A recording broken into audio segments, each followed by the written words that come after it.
Hi there. Welcome to Cook Local, Eat Local, the podcast where you can find inspiration, tips, and recipes for enjoying more local food and drink.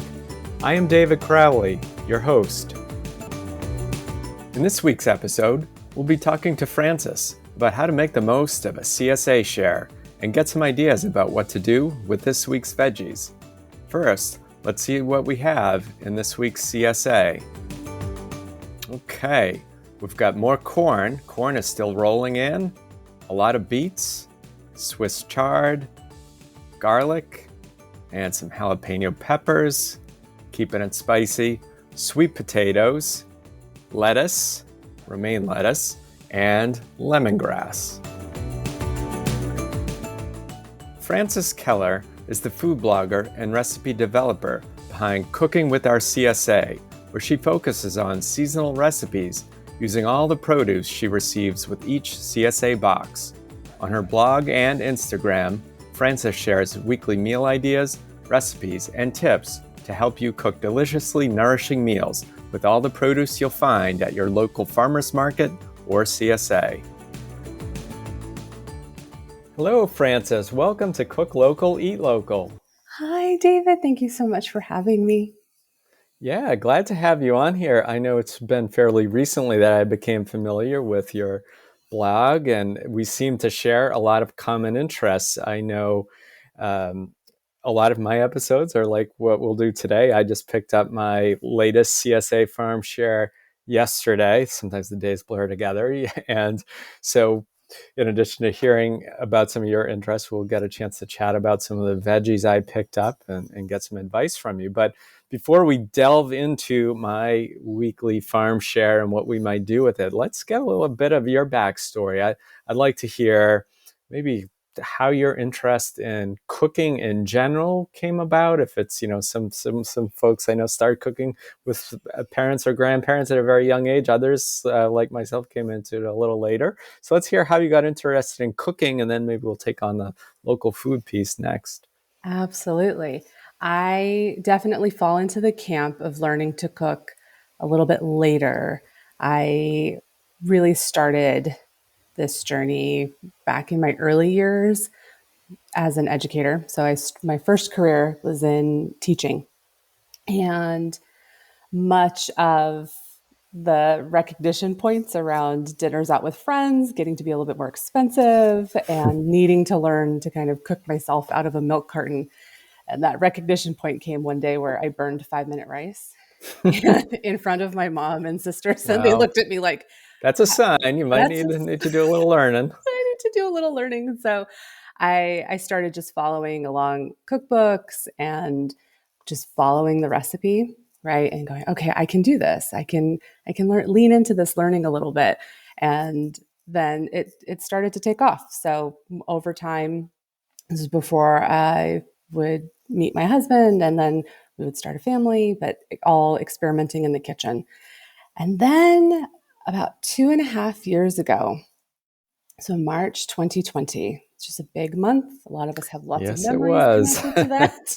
Yes. The stay-at-home orders here in California really did a number on a whole host of things, from supply chains at the grocery store. Our local farmers market that we frequented also closed. We would go each week, purchase our fruits and vegetables, and that was always a wonderful thing to do. One of the farm vendors, Sage Mountain Farm, they're based in Anza, California, so San Diego County, had added Claremont as a drop-off point for their CSA. And so at that moment, we thought, you know what, let's do it. We would, for $35 a box, we would get all of this produce, and then we'll figure out, what we're going to prepare along the way. And so about late March 2020, we finally joined the CSA. We had been frequent patrons of farmers markets when we lived in Central California down to here in Southern California. And so recognizing that importance. At the time, I wasn't quite sure about joining CSAs, just for, I think, a lot of the reasons that members that I talk with now describe. I get a box of produce I may or may not be familiar with, and I don't know if I'm going to use it all. Yep. We didn't have a pickup point right prior to March 2020. So that was another thing where I'm like, oh, okay, I can't pick it up here. So let's figure out something else. But when that happened, we thought, all right, let's try it. And we've not looked back. So 2.5 years now, going strong, continued our membership. We're still members with Sage Mountain Farm. They now have a pickup point at the Claremont Farmers Market that we go to Nice. each week. And it's great. I bring my rolling cart, pick up the box, I take a peek inside, and now I'm starting to do things like supplement so I can see what we have. And then I get to now go to the other farm stands and pick up additional items that we're wanting or Mm-hmm. just craving for the week. So they have everything from eggs to meat, beef, Mm-hmm. poultry, chicken, right? And then our organically grown produce, fruits and veggies. It's been great. Great. Then when you say those, like those other things like eggs and meat are available, are they available actually through the CSA share or through that bigger market at which you pick it up? Both. I know Okay. for Sage Mountain Farm, they have add-ons. So we add Yep. on, we'll request an add-on for about 2 dozen eggs each delivery. And the same for our beef and poultry.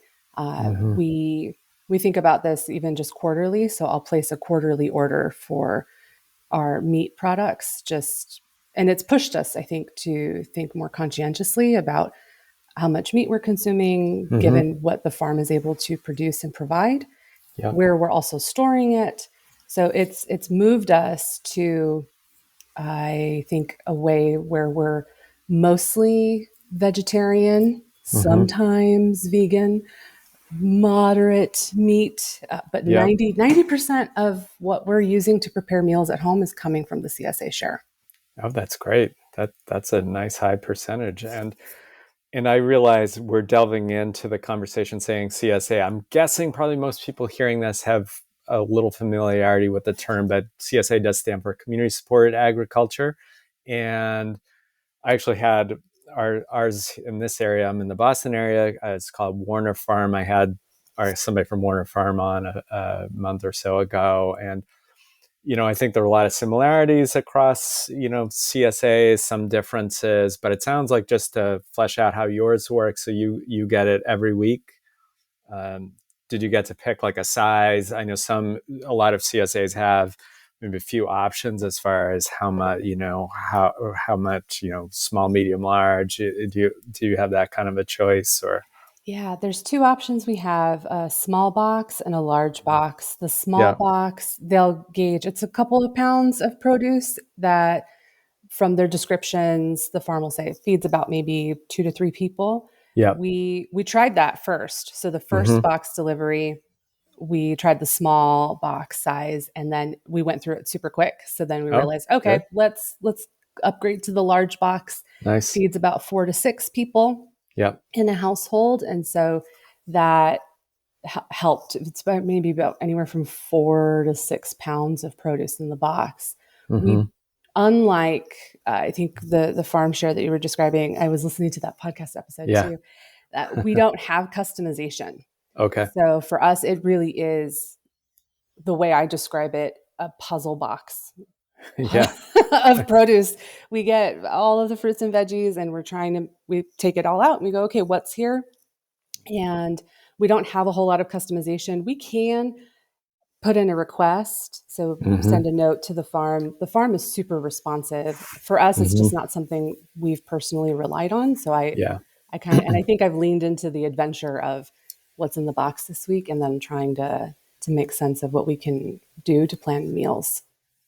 Yeah, I think that's a great word for it, adventure, and it really does. I find doing that, and I try most of the time. Once in a while, I'll swap something if it just I've gotten it 3 weeks in a row, kind of thing. Almost just to get more variety is when I'm more likely to do a swap. But I do agree, like it's definitely pushed the envelope because if I'm only going to a store or even a farmer's market and kind of cherry picking or hand picking what I want, I'm gonna, you go for the familiar things. Oh, I know this or that recipe, but it really pushes you out there to try new things. But it seems like part of your blog, Cooking with Our CSA, and also part of what I'm doing with this podcast is, okay, we know folks are out there trying to do this, but it's not always easy. Like what. what do I do with this or that? And actually, that's probably a great segue, to things I got this week included. Something I think it's the first time I've seen in my share, lemongrass, and it sounds like you are more familiar with lemongrass than I am. So I feel like I don't know if you've ever had this experience. You try to make something one time and maybe just don't prepare it right, and it kind of creates a little bit of a mental block. And I don't know what I did wrong when I got lemongrass, but it seems like there's some key points in terms of how to prepare it properly. Can you illuminate a little bit how to work with fresh lemongrass stock? Yeah, it's not something we've had recently, but I remember there was one time, I think I saw it at the farmer's market and I just thought, oh, this would be kind of neat to try. And my misstep was in not peeling off the first layers. Yes. So peel the layers off. Okay. Yeah. So I think there's maybe like the first 2 to 3 layers. And this connects to another reflection point I'm currently holding around composting. That's kind of the next step and stage in our journey, cooking with our CSA and thinking Yeah. about reducing food waste, right? That's a whole other side point to that. But Mm-hmm. removing those external fibrous layers of the lemongrass, and there are 3 great ways to be able to use it Okay. depending on what we're wanting to do Mm-hmm. for a meal. Yeah. If I'm wanting to, say, make a soup, then I'm going to want to slice the lemongrass into stalks about three Hmm. inches long, Okay. and then have those in length, slice those in half Yep. lengthwise. That's going to help release the oils and the beautiful flavor of the lemongrass Okay. Yep. that gives your broth that fragrant flavor that you're really craving and after.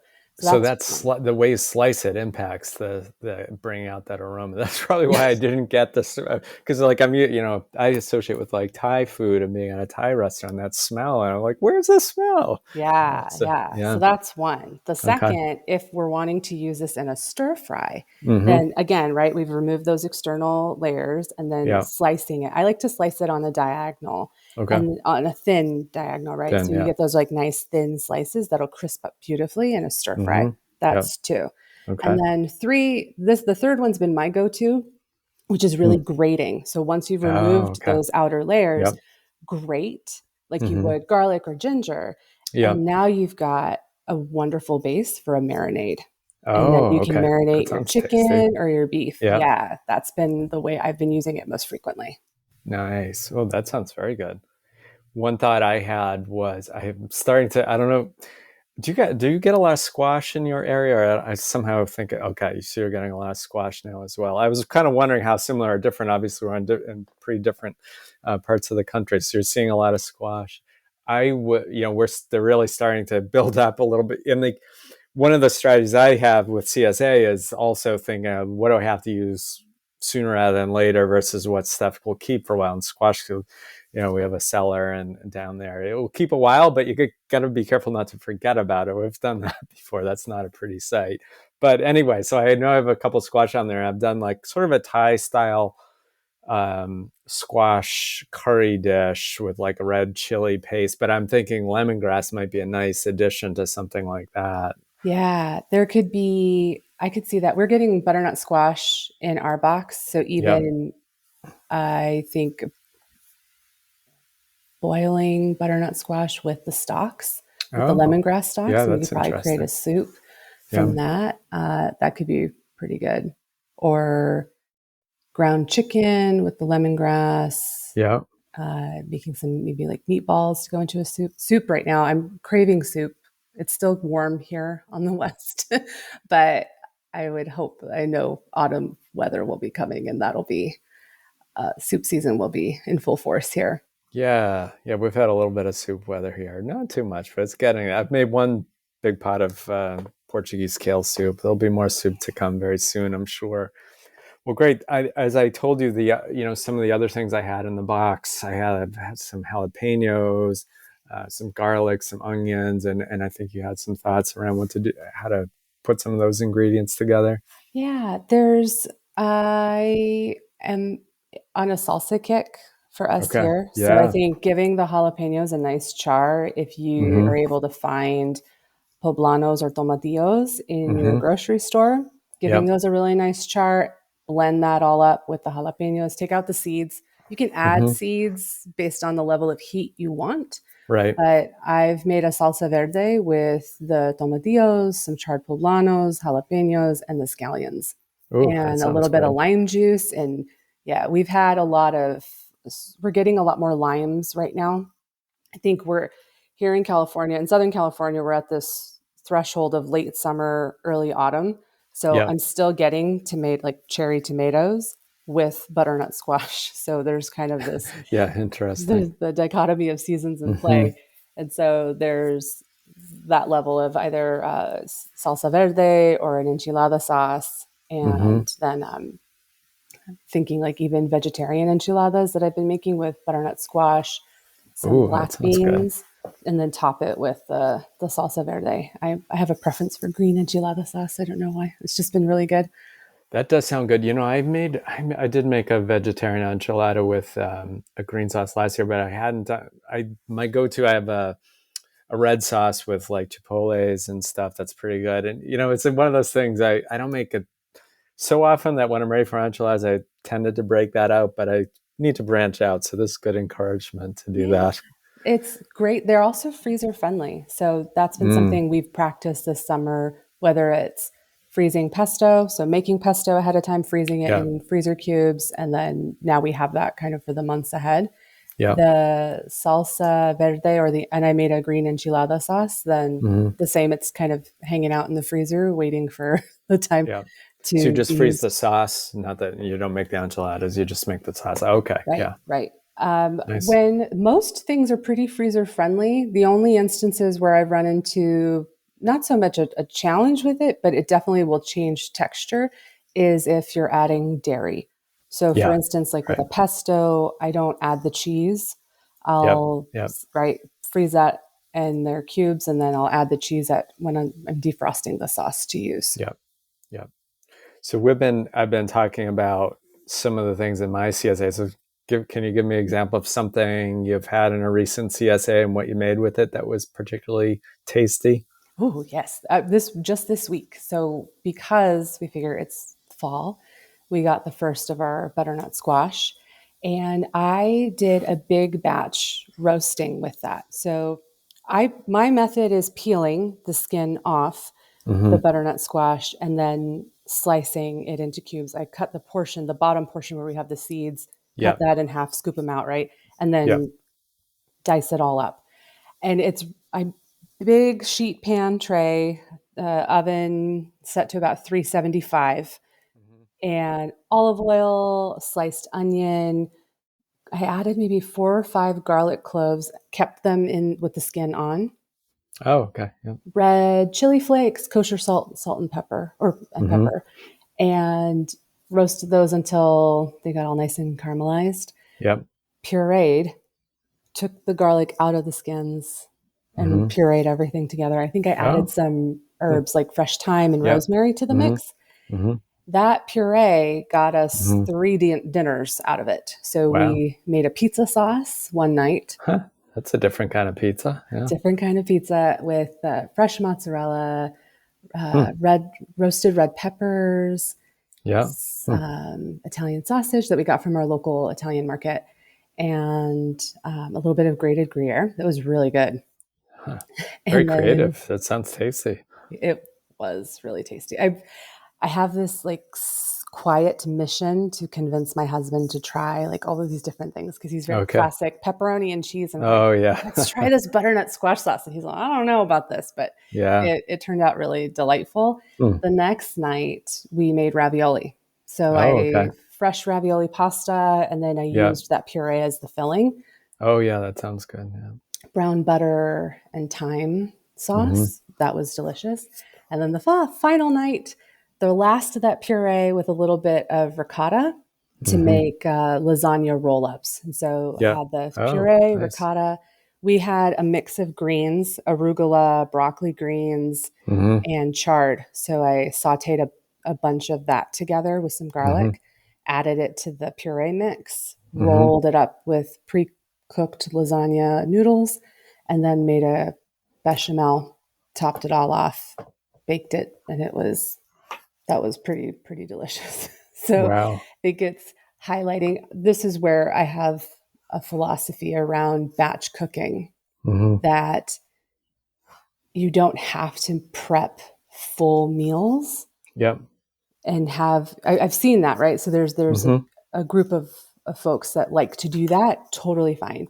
Yeah. For us, I find if I can effectively and efficiently prep the vegetables that come into our box or that Yeah. come with our box, and I can make 3 or 4 different dishes with those, Hmm. that's a big win in my book. And so that proved positive with the butternut squash this week. So Yeah, that sounds great. So yeah, you don't have to make the whole meal all there and stick it in the freezer, but get some of the prep done. And get some yeah, of the prep done and then you can that's a use good it up. strategy. Yeah, I could stand to be a little more like I think I'm strategic with the CSA in the sense of planning out how to use stuff and sequencing it, but I definitely could do. I've had you're not the first. I've had some other guests on here with similar tips, like that being whether it's Sunday or whatever day you have a little extra time to do that kind of prep work, because for those of us who aren't full-time cooks and bloggers and have to have other 9 to 5 stuff, yeah, it's busy on those weeknights. You still want to put a healthy meal on the table. Yeah, absolutely.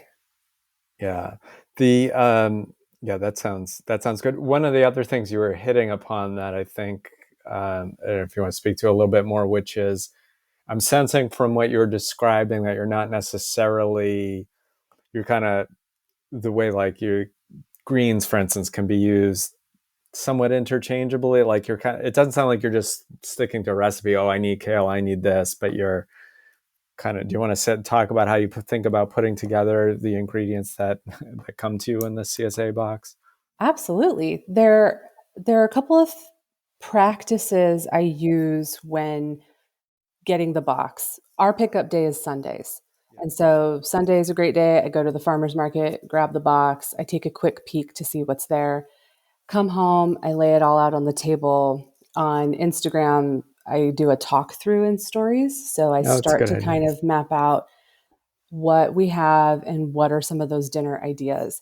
I tend to focus on dinners. Dinners are where it's at for us. Hmm. Breakfasts are really, I keep them as efficient and quick as possible. I have 2 small kids, two Yeah. small children. So breakfast is really just, okay, let's get it done, get it ready out. So we're Right. out the door for our day. Lunch, we're big on leftovers. And I think Yeah. to some degree, at least from our experience, that is a practice within CSAs that is helpful for us. If I'm making Hmm. something for dinner, then it can double for lunch the next day. If Yeah. not, easy ingredients for salads and the like. I will then shop our fridge, freezer, and pantry, thinking Hmm. about what do we have available, Yeah. and then start building the meals from that. This is actually a complete 180 from how I was menu planning pre CSA membership. Yeah. Yeah. I would look to the recipes I wanted to make Hmm. and then build my grocery list from that. Yeah. And now it's the reverse of Hmm. here's what I have, what can I make better use of with Yeah.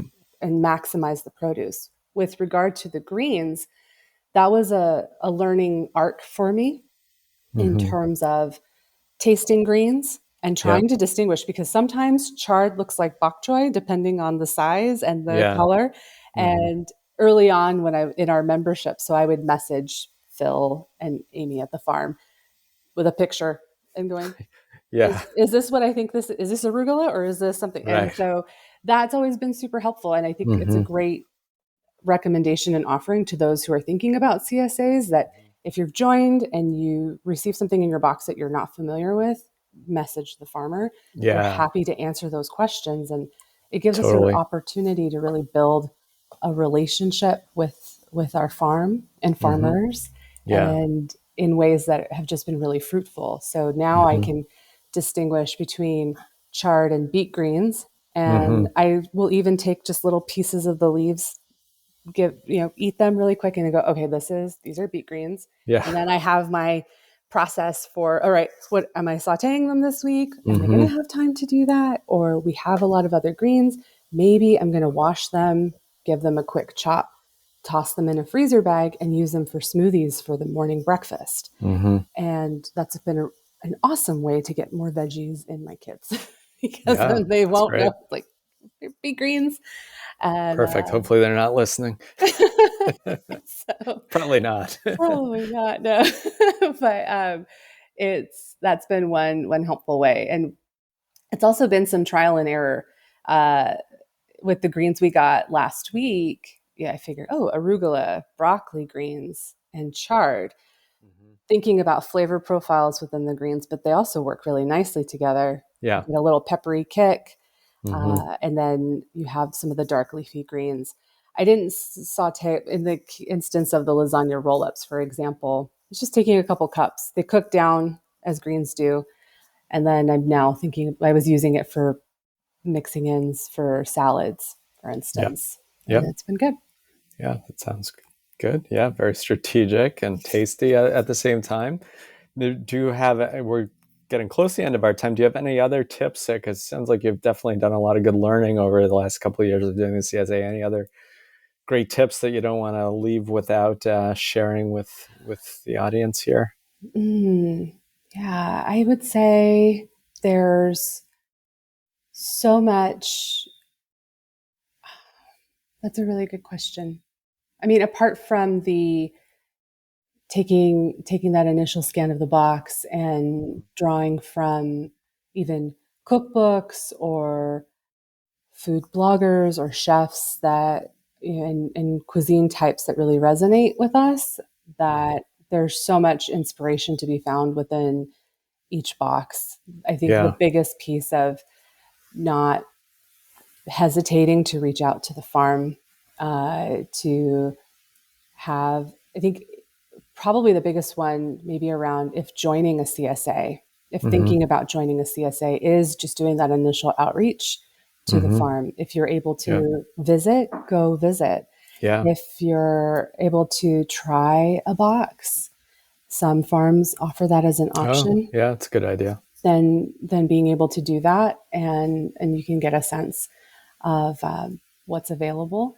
Localharvest.org is a great Mm-hmm. resource for finding a CSA in your area. And then Mm-hmm. for those of us in California, we have the California Farm Directory. Oh, okay. That's Nice. been really helpful. Well, one thing I can suggest is I was going to ask you to kind of wrap.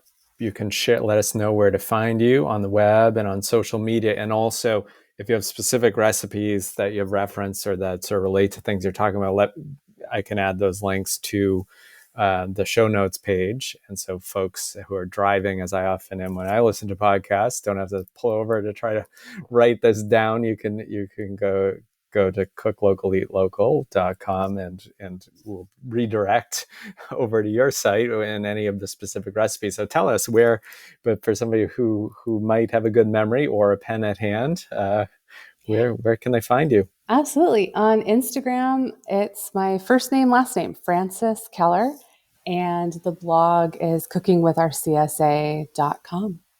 Great. Those are both pretty memorable and fairly easy. All right, great. Well, it's been so good to have you on the show, Frances. I'm glad you're able to join. This was such a treat, David. Thank you so much for having me. Thanks for tuning in to this episode of Cook Local, Eat Local. To get the show notes with links for recipes and resources we covered today, go to cooklocaleatlocal.com to get the podcast landing page.